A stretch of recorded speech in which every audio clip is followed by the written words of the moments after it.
are you doing? I'm good. How are you? Yeah, I'm good. I'm Jenny. Very nice to meet you, by the way. Hi, Jenny. Nice to meet you. Where are you? You're looking somewhere fabulous. Oh, I'm in this house that I'm renting here in London. How's life in London for you? It's good. It's good. The sun is out now finally today, so that's nice. What an exciting time. You know, the whole of this year has been crazy for everyone. There's nothing much going on. Everyone's been in lockdown.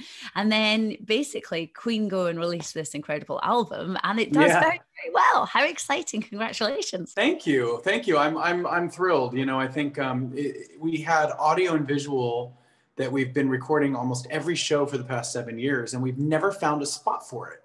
So we were talking after postponing our tour and thought, well, this would be the time to dust off those files and put together an album. And I'm so glad that fans are loving it. It's a great retrospective of the last 7 years. Yeah, I honestly can't believe 7 years. It's been 7 years. It's such an honor too. It just it's the gift that keeps on giving. You know, I didn't ever expect it to go on and on and on. And it's still a thrill getting on stage with Brian and Roger and seeing the smiling faces and singing voices of everybody in the audience. It's great. Yeah, but also, I mean, you're getting to perform all these iconic songs, and this album is full of all of them, isn't it? Yeah, it really is. I mean, we have pretty much all the big hits, and then we have a couple more songs on there as well that might not be as well known, but that we are very proud of. Songs that were released actually under Freddie's solo catalog. So that's I Was Born to Love You and Love Kills, which we've sort of adapted from the original sort of electronic arrangements that he had to more of the arena rock sound that the rest of the songs live in. Oh no, it's so exciting and I love it because also, you know, everyone was looking forward to the tour this year. I spoke to Brian this way at the start of lockdown actually. Mm-hmm. And he was currently he was finding it hard during lockdown when I spoke to him. And it was also really disappointing that the tour had to be put back. But you are at the moment, it is going ahead next year, isn't it? As long as everything gets back to normal with the large gatherings, the plan is, to just have everything sort of stay as it was supposed to be this last summer for next summer. Yeah. And how is Brian doing? Because when I spoke to him, he was just saying he was finding it hard during lockdown. And then, of course, we heard very sadly about him having a heart attack. Is he good? Is he fine? Is he mended? Yeah, luckily I saw him last week, which was great after, taking a test and staying isolated for a minute. And him and Roger and I got together to sort of kick off this promotion for this album. And it was really nice to see them both. And Brian is doing a lot better, which is great. He's just had to be on some certain medications and sort of on a recovery program, but he seems like he's nearly back to his fighting form. And how has lockdown been for you as well? Well, it's been, it's strange, like for anybody. I consider myself very fortunate that, I'm able to keep things together. And, I'm not in the situation that some people are in where they've lost their jobs. So my heart goes out to anybody out there that's really struggling. I know it's a lot of people that have been hit really hard by this thing. As far as my day-to-day life goes, the first couple of weeks were weird and I was sort of in shock. I had put out a solo album of mine at the beginning of March called Velvet. And, a week or two later, everything was canceled. So I had to sort of mourn the loss of that project. But obviously in light of everyone's health and safety, that was not high on the priority list. And immediately sort of shifted focus and started trying to get involved in different charity drives and outreach things to help with the pandemic. Yeah. Do you find that you end up, as a musician, you end up doing loads of different things online, doing like Zooms performances and whatnot? Is that what happens as a musician? Yeah. I mean, it's been really interesting. I think we're kind of all seeing how technology can really help us. It's an amazing tool. There's a lot of things that we've all been doing, via technology that we didn't really think about doing this way before.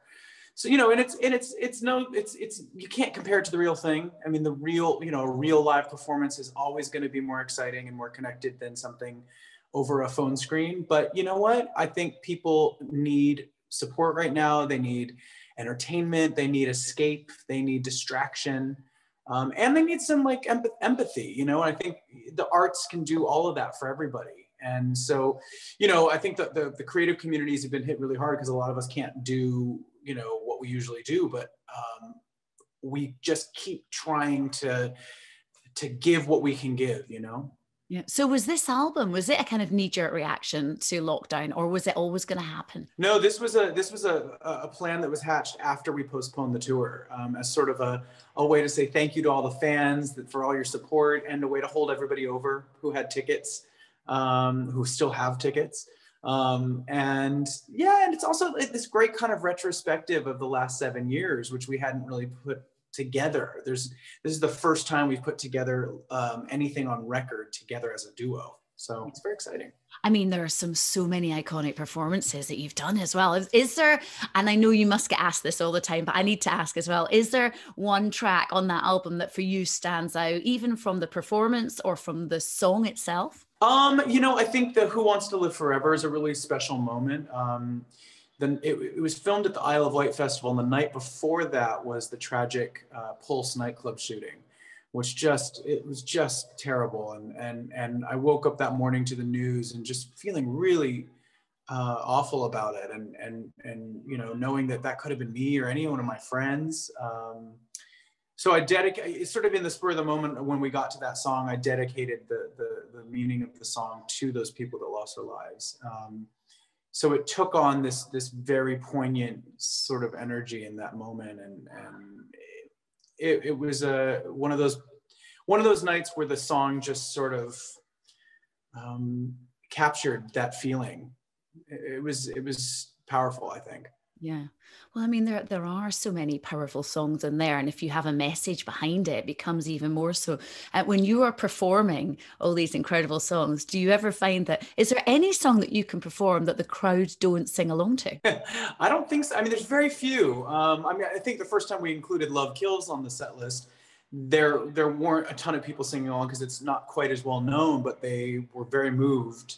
That's another song that has sort of a kind of weight to it when you really dig into it. I think there's a handful of songs that I think about Freddie during. Freddie's such a irreplaceable figure, and so we celebrate him every night on stage. We acknowledge that. We know, especially me to the audience, like there's no way I can compare to this rock god. So I think with Love Kills in particular, that was a song that the lyric is interesting. It has, a meaning. Freddie lost his life because of the AIDS virus. And, there's a song like The Show Must Go On as well as a song that sort of captures that feeling of, life may hand you some curveballs and you might be suffering. You might be sort of ready to pass on to the next world, but you got to keep your chin up and push through. Can I ask you now? I've got to ask, because there's always been talk about new original material for Queen. Is this something that's going to happen? There's only talk about that from journalists, it seems. No, but whenever you end up speaking to someone, you're like, okay, let's do some research. And then everything I read, you're probably right, it's journalists going on about it. Yeah, that's like the favorite because everyone question. Wants it. Yeah. People want it. I think it's one of those things where, it's a never say never type thing, but it hasn't really come up in actuality with us. But who knows?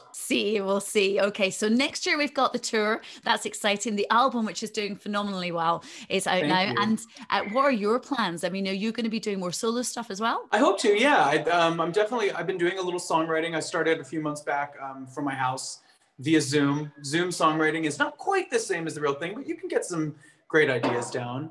I taught myself how to use a bunch of new technology in order to do it and be able to record my voice at home, which is really exciting.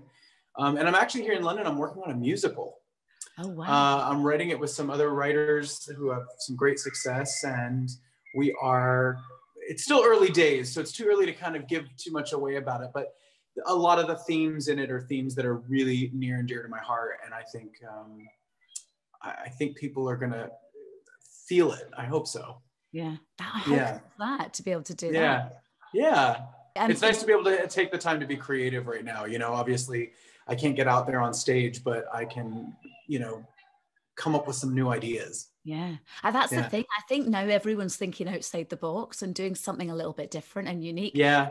And it's important to do that as well right now. I think, for anybody that's, maybe not able to go out every day to work, their usual routine, I think that one of the best things to sort of try to stay positive is find a project, even if it's just something small around the house or try something artistic or whatever.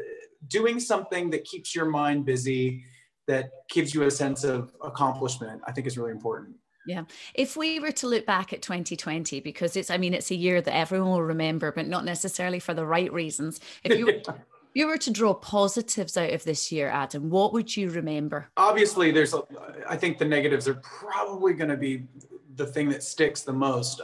But if I'm going to pull positives out of it, I think that it's created certain challenges that we've sort of overcome. Certain challenges, there's still going to be issues, but we're all problem solvers. I think people have to live and to try to make the most out of things. And I can see people doing that. Life goes on, and I think this is definitely a struggle, but I think that we may come out of it stronger. Yeah. Absolutely. Oh, look, it's been so lovely to chat to you today. Thank you so much. Huge congratulations on the album. It's #1 in iTunes chart already, and it's thank you. Going to do so well. I mean, I'm desperate to listen to it as well, so I'm going to be Yay. doing